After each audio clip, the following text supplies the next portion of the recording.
GarageBand is made up of several different tracks. You can add a lot of different tracks to your project. Let's take a look at this project and see some of the tracks that I added. First off, when you always work with the track, you want to make sure that you select it. Here is my natural vocal track as I lay down a reading portion to the book. Down below that is the deep in echo piano, which is a piano that I chose.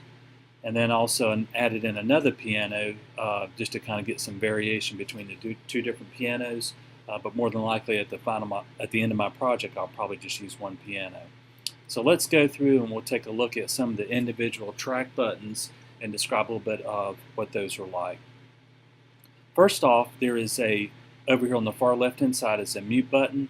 This is helpful when you go through and you start to play through the track. You can mute each track. So let me kind of demonstrate that. Up at the very top, here's my playhead. Of course, that's based on where my track's going to start playing. I am at the very beginning and I want to click on play. So I'll click on play and then I'll go through and work with the mute buttons.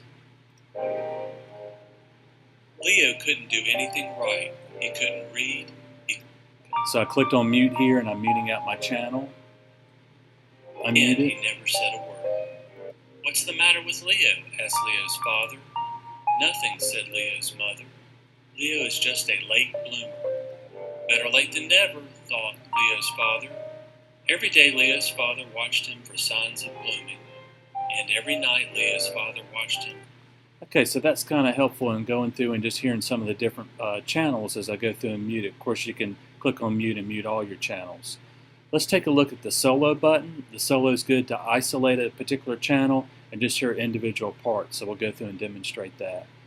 I'm going to rewind my playhead to the very beginning and we'll start to go through and just solo out some of the different channels.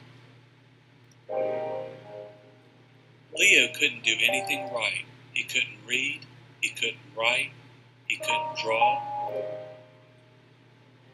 Notice how it mutes the other two channels. It's like a toggle switch.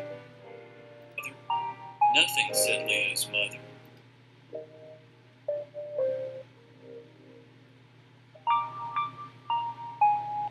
Father watched him for signs of blooming, and every night. Okay, and that's the advantage of the taking a look at the solo button. It's just kind of a way to solo out. Again, if you select on solo and solo and solo, you can either undo everything or solo out on the different ones, but that's fine. It's useful in working with different type of tracks. Over on the far right hand side to the right of that is the input monitoring button. That's mostly used for recording and working with recording purposes there. To the right of that is the volume track. This is the track's individual volume, so you can go through and change your input volume, and that can increase, so we'll kind of demonstrate that. Leo.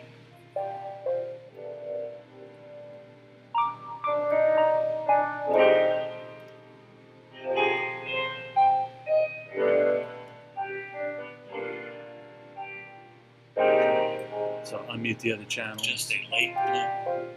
Better late than never," thought Leo's father. Every day Leo's father watched him for signs of blooming. Okay, so that's pretty helpful in going through and working with the volume button.